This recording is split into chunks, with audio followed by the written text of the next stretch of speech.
Hello everyone, welcome to our Let's Play series of Underrail Expedition. I'm Colonel RPG, as usual, and I'm very happy that you chose to join me today because we have Tony Tone Ladleman over here, and he sells things. Last episode I ended the episode while selling some stuff. I didn't actually look at what we had over here, but I did sell some things. These firearm barrels. No, that one's good. I was looking at things. A bullet strap belt. Oh yeah, we've seen one of these. Grants 1 extra utility slot. I wonder what unlocks the 6 of them. I think there are ways to unlock more of them, more than just one from the doctor's pouch or whatever pouch you have. But I'm not really sure. Either way, we are talking to him and we're learning about his view of the world, who apparently is a very big Cold War era style fear of brainwashing. Either that or it's not from the Cold War era. What is that? A broadhead bolt. Oh no, I don't need bolts. I don't need anything else apart from just magic. Give me all the... Oh, a sting ball grenade and a TNT without a period at the last T. Vehicle repair kit? I want that. He also has a lot of money, which is great, because I'll just stock up on all of my money. My god, I have 392. I have 392,000 worth. That is ridiculous. I love it. Give me all the ridiculousness. I need more. All of it. Forever. So, yeah, good things. Hiccups as well. Of course, you came to my channel. You know the hiccups are going to be there. But I don't believe... How much is that? I mean, I suppose I can just sell these, because we're never going to craft any weapons. I can also sell the bullets. Sell all the bullets. Good bullets right there. Good stuff. And that is my Aegis Security Sec Trooper armor. I need to pay for that. Well, whatever. We have learned now how to make a vehicle repair kit. We might hopefully not need it, but we'll see. So what is this? Mechanical damage threshold 225 against, increased by 225% against bullets and shotgun shells, which are also bullets. It's sort of interesting that it does make the distinction. I suppose bullets and pellets might be the correct term, because the bullet itself is a part of the round. Is that how it goes? I'm not actually 100% sure. There's many names. There's many types of things. And then reduce bullet damage from critical hits, which is nice. 42 is increased by 20. Nothing amazing. I honestly should just sell it. Let's see. Ladleman. Hey there, fellow southerner. Oh, he's a southerner. I didn't know. South Underrail, mind you. I wanted to ask you about some of the people in camp. Tell me about Chief Briggs. Chief Briggs is... Oh, yeah, because the other man is also talking. Now, even though both of you expect me to dislike our good old Briggsy, I gotta give the man the credits for what he's doing here. Briggsy? No, I'm a hardcore serious. The man is responsible not only for his clients, but for his soldiers and any left-handed zoner who thought he was gonna stuff his pants with so much coin he was gonna look like his cobbles. I can't say these run-on sentences. Also, I don't understand how they go. It's tricky to disarm all this. It's like a trap, and I'm trying to cut the wires. Where are the wires? Where are the comas supposed to be?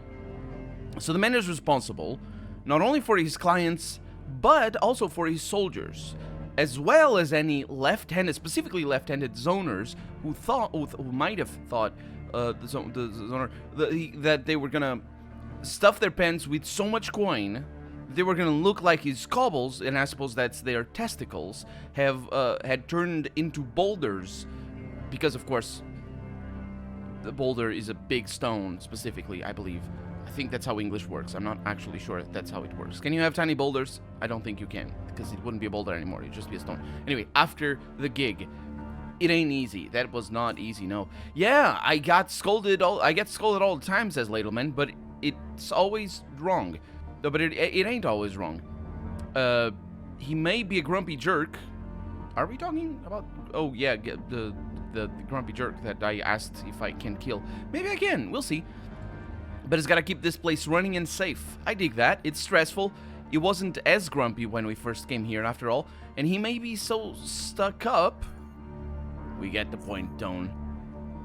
He may be so stuck up, his sense of humor might be as absent as Marky's liveliness. He's talking about Marcus over here. As absent as your sense of decency or knowing when to shut up. We We got it 2 supply trips to Core City ago. Tone.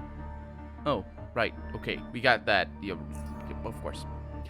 I like him when he's got a good comeback. That was actually a good comeback. No need for swearing. That was pretty good. Ladleman, tell me about yourself.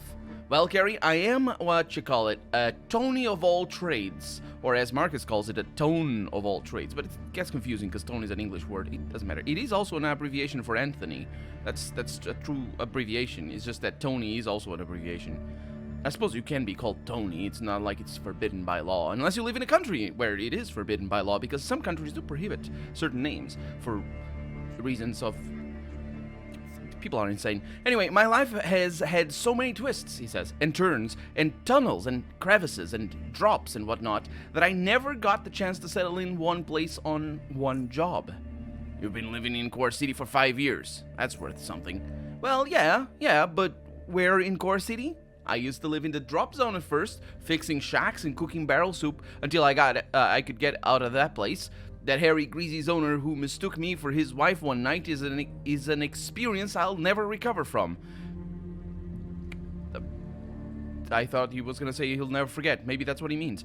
If my hardcore sister Lily hadn't helped me out, I would have been snuggling with fat zoners for a few more months. Yeah, so he kind of makes it sound like he earned any money cooking barrel soup. He didn't. It was his sister. A bunch of smelly drop-offs, he says. Only after I rented a place in the residential area did I start living like a man. How did you end up working with the expedition? I got here because of my pal Danky Max. He told me some wimps from the north were looking for a guide. Yeah, they somehow picked him. Yeah, he's saying, what? Yet that summer. I don't know what he means. I don't understand. He says that, yet the summer. And then, shut up, says Ladleman. I've been all over South Underrail.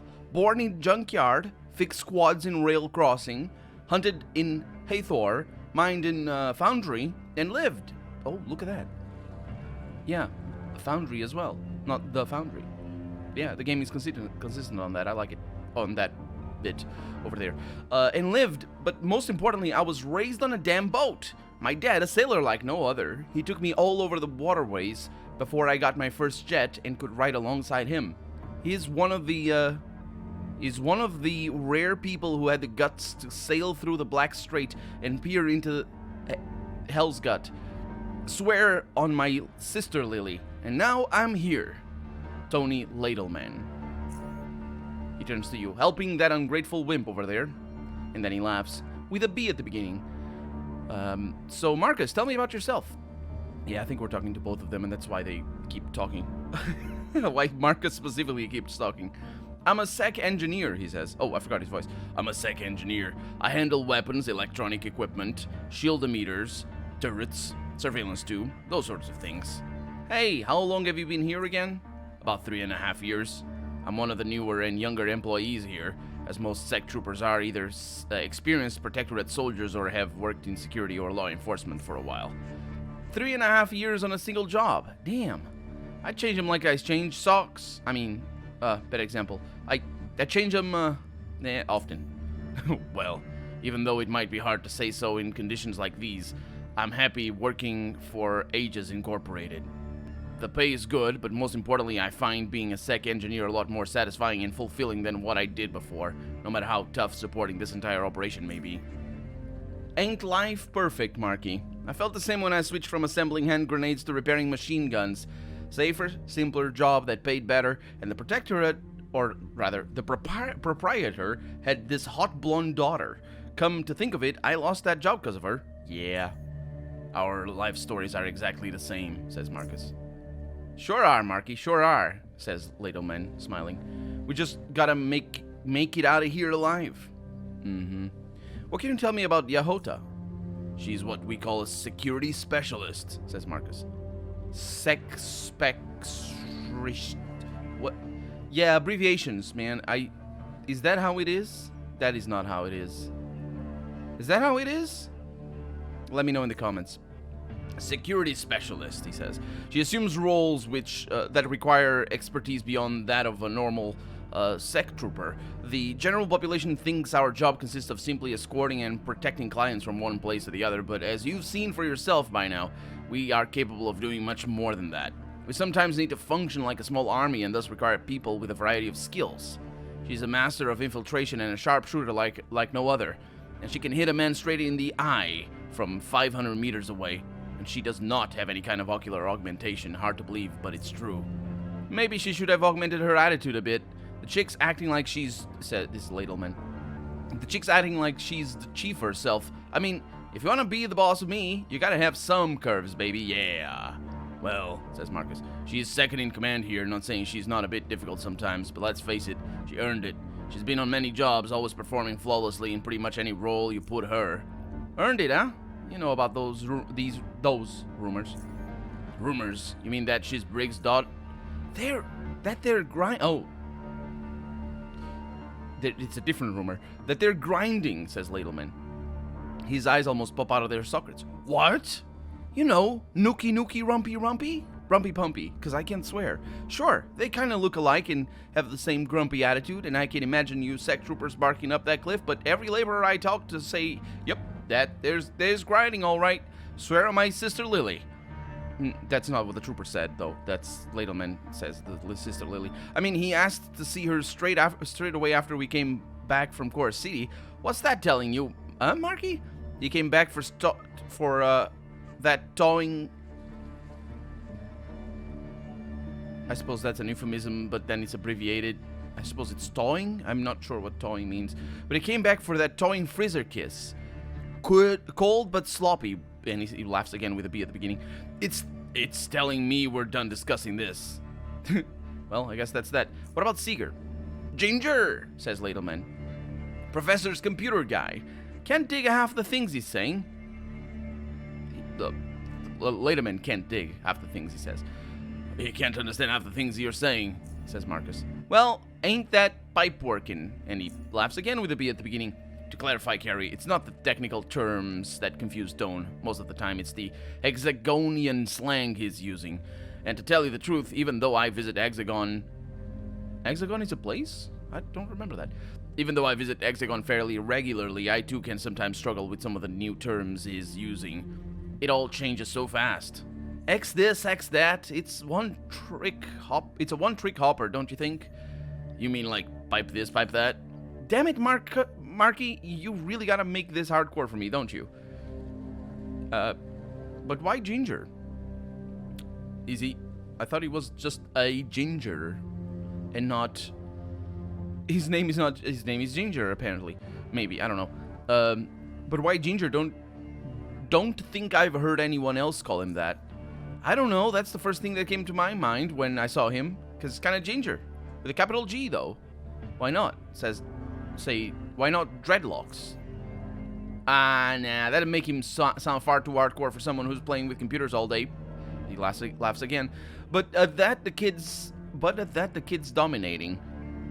And at making coffee, too. Yeah, that stuff's hardcore. Yeah, I saw the Coffeemaker. The Coffeemaker machine. Because spaces matter. What about Dr. Savage? Doc Savage is our chief security medic. He's a veteran who's been with Aegis Incorporated since the very foundation. Well, this job he ain't taking all too well. Can't make it without his smokes. Here you're hardcore if you get to have a smoke once a month. This expedition's difficult for all of us, Stone. But Doc's the one treating all the sick and dying. To my knowledge, Aegis has never done anything to this scale before and with so many casualties. And there are some other problems as well, but I'd rather we don't go into that. Wait a sec, it's a woman, right? Every time someone mentions other problems, it's gotta be a pipe-working woman. What snake mess him up, huh? He's married, and I said we aren't discussing that. And it's all clear. She didn't want him coming here. It's gotta be that. That's what women are like, Marky. Some of my best mates, I was gonna say, some of my best friends are women. I know them well, I hear. No, he says, some of my best mates hoppered out of some dangerous stuff because of girlfriends. Now, sometimes they're right, sometimes they're dead wrong, but women, they always gotta meddle. Even when they're wrong, even when they're wrong. I'm sure that they always, that's how, yeah, sometimes they always do. Absolutely, they say sometimes always do. Oh no, that's the wrong mercantile check. Nope, I've done all the things. Well, I got my stuff. even though I don't want it. Also, I must increase the speed. Also, should I talk to the doctor? Probably. We need a little bit of healing. Speaking of healing, I need a little bit of recharging as well, because this might save my life, even though it doesn't really. Not very often. Oh, right. The doctor doesn't actually do anything for me. What a terrible person. What an awful person that was trying to save that person for hours on end, and just give it up. Give it up, man. Oh, boy. Is it Seeger that we need to talk to? I think it is. Still can't touch the Coffeemaker. Should be in German or something. Just to give it that air of oh, that's right. We could try the healings. I have 17 healing salves? That's right, because you can't tell the number. It's hard to see the number.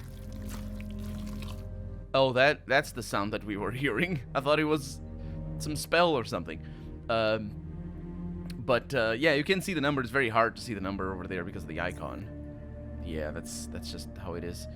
Let's have a chat with Seeger over here. An alluring scent invites you inside. It is rich, pleasant, and strong enough to draw a hopper out of its crevice. It's like coffee, but smells infinitely better than the dark brown dust mixed with water consumed throughout South Underrail. This is something from the north. And if the delightful aroma is any indication, tasting it has got to be quite an experience. You take a step toward the man sitting at the desk, looking at letters and numbers and symbols of various kinds scrolling across his screen, which is literally what we're all doing. Unless you're not watching, which is totally fine as well, by the way, if you're just listening. But that's what I'm doing. It's not scrolling right now, but still. Symbols and letters and whatnot. He hears you and turns around, and in his hand, a tea flask of something... smoking black liquid. It is coffee after all. Yo, you need something? Are you Jeremy Seeger? Professor Oldfield told me to see you. Yeah, the one. You gotta be one of the new sect troopers, huh? Welcome to Hell's Guts, sis. That name seems more appropriate the more time we spend here. Am I right now? You are right now, yeah. Well, anyway, what's you got for me? Well, what do you do around here? Well, I'm the person who gets called when a cooler is in someone's desktop is louder than ass. When they don't have coolers. That's not the name. Is it the name? It is the name, isn't it? Because I was thinking of a heatsink, but no. That cooler is the correct term, I suppose. It's just it's just not very common for me to hear it put like that. Especially with a louder than ass thing. When a mobile ain't working right due to fat finger syndrome and inappropriate usage in general, or when I lost all my data because the power died, when in fact his data's fine, he just doesn't know where he's been saving it. Consumer support, man. Anyway, what I was actually brought up here to do is data recovery, decryption, analysis, Excel, but some people don't realize that and bug me about each and every triviality they encounter. So if your mobile is acting funky, please leave me out of it. Exile. I think that's how it's pronounced, maybe? Yeah, I have a trick for that. Don't fix things for other people, and they won't ask you to fix things for them. Because I can barely fix things for myself. Professor Oldfield wants to know if you're... no, wait. Is that coffee you're drinking? This? Yeah. Why? Never seen coffee before. I have. He pauses, watching you while a pillar of smoke from the hot... It's... smoke, I suppose. It's vapor. From the hot coffee pirouettes between you and him. With commiseration in his eyes, he softly proceeds. You don't have any coffee beans here? No. Well, I'm sorry. I knew things were bad here, but this bad? X it. Yeah, that's not shit. He's not saying that. He's saying X it. I think it's supposed to be... You're supposed to not know what he's saying, actually, because then he does the periods after. And that makes it kind of funny, because you think it's like one and the game kind of plays at you because this is not voice acted. And And because it is voice acted by me, then it loses a little bit of that meaning. But I explained the joke, so I lost. Now it loses the humor. Anyway, but you have like hydroponics, right? You are capable of growing certain plants here. Then why no real coffee? I don't get it. Well, my home station has hydroponics, but I haven't seen many elsewhere. He shakes his head. No one should live without good Exin coffee. Coffee, sorry. You know, I got some more here. He glances at the coffee maker on the other table. You want one? Yeah, I would very much like some coffee. Okay, he says to his coffee he goes to his coffee maker and with all just one word and presses a button. As the coffee is poured into the tea flask, the air slowly becomes wonderfully saturated with its smell of the coffee, not of the flask, because that would be worrying. After a few moments, you have in your hands a tea flask full of smoking hot coffee. It's piping hot coffee, but again, it's not smoke, it's vapor. I'm gonna gaze at it in awe, see what happens. He observes you with satisfied interest. Well, enjoy your coffee, sis. Excel. Oh, I thought he was actually working on Excel. And that was like not Excel. It's good that you're not working on Excel because LibreOffice is a lot better. The calc software for LibreOffice is a lot better. At least it lets you copy things properly. Let's see. You're using some strange words I'm not familiar with. The ones starting with X. And also... It's sort of weird because you wouldn't know that it's written like that when he is saying it. So this is... basically, the narrator... This implies that the narrator is omniscient. That the narrator knows more than my character knows. Because he says extreme, and he should have an E, because that's what it sounds like. The stream over there, that's not what he's saying, you know what I mean? Or however else you would say that. And he says, oh, like extreme and exit? It's complicated. It's Hexagonian X-slang. Sorry, I totally forgot you're a southerner and you don't know about that stuff. Even though I was just talking about how you don't have coffee over here, and I didn't even mention southerner. I was just so definitely not forgetting about you being a southerner that I just took it as an implied thing. I mean, I don't take it the wrong way, sis. It's just that you people prefer the arena, okay? Since that's what you have here. I mean, not because one is worse than the other. Actually, it's not a really good comparison at all because of the you know. Stop talking now. Forget I said anything. I take it he stops talking after he stops talking. Silence, says the narrator. I don't think the narrator is telling me to be quiet. That's not what it is. It's alright, no need to stress over it, man. I am not stressed at all. He takes a sip from his tea flask and shakes his head sideways, vacantly staring forward. Not at all. I think he is. Coffee doesn't make you stressed for sure, but can make you jittery, I suppose. Especially if you drink so much coffee. Unless it's decaf, which would be weird. How would you decaf coffee? I don't know how you even decaf coffee, let alone how you would do it in a setting like this. Tell me about Hexagon. You know, sis, maybe some other time. It's kind of a broad topic and I've got work to do. Some other time. He sips some more coffee. Yeah, Professor Oldfield wants to know if you've compiled the recovered data for him.